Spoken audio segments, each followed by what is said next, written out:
GD ワインの服部です。よろしくお願いします。今日ね、ご紹介するワインは私も大好きなワインなんですけど、フランスのね、メドック地方のマルゴー村にありますね、プリューレ・レシーヌ、シャトー・プリューレ・レシーヌというね、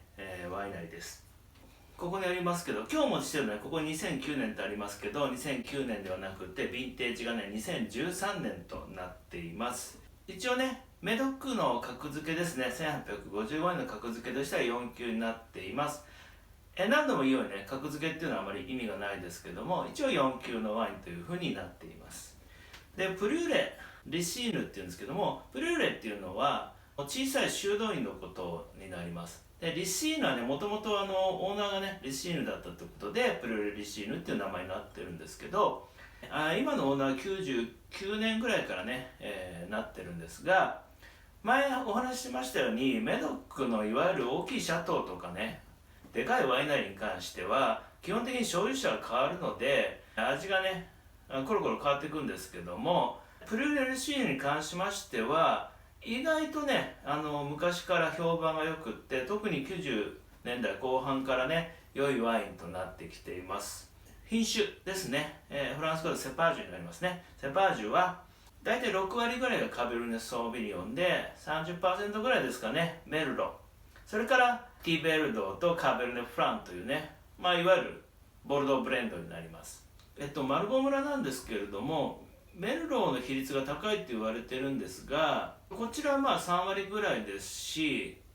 有名なね、シャトー・マルゴーなんかにすると、もうほとんど8割ぐらいがですね、今カベルネ・ソービニオンを使ってると思います。で、メルローが多いシャトー、この辺りのシャトーとしては有名なのはシャトー・パルメですかね。それで半分ぐらい、メルローを使ってますけども、ではね、試飲いきますけども、その前にね、ヴィンテージ2013年、これはね、マルゴー村、つまり、ウガンですね。ボルドーのウガンはあまり良くない都市と言われてますので、逆に買いです。何度も言ってますけど、ヴィンテージチャートっていうのはあくまで一般的なものであって、逆にね、特にボルドーのワインはヴィンテージ気にします。なので、ヴィンテージによって結構ね、値段が違うんですね。いいヴィンテージの時には、だいたい他の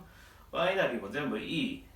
というかね、熟したことを使いますけども、あまり良くないヴィンテージっていう時にはね、特にね、いい作り手っていうのはね、非常にいいワインを出します。これはちょうど8年経過ですね、していますね。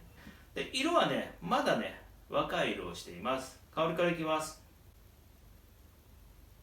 香り華やかです。華やかで、ドライフラワーのバラ系ですね。それからカシスとか小さい赤い果実系のね、爽やかな香りします。少しインクっぽい香りもしますけれども、全体的に華やかなワインですね。アタックはね、柔らかいです。とても飲みやすいですね。赤いね、果実味がパッと広がって、しなやかな酸味ですね。あとタンニンが程よい感じですごく飲みやすいです。それでいてね、余韻も長いですね。素晴らしい出来だと思います。2013年、もうちょっと寝かせられますけど、今が飲み頃かなというふうに個人的には思います。どうもありがとうございました。はい、GD ワインの服部です。今日はね、ボルドーの私も大好きなマルゴー村にありますシャトー・プルーレ・レシーヌをね、紹介いたしました。価格的にね、非常にリーズナブルです。他のね、マルゴーの格付けって言われてるのと比較するとね、ダントツでね、買いやすい値段で提供してますので、ぜひね、試してみてください。他にもね、このような動画ありますので、ぜひチェックしてみてください。それでは失礼いたします。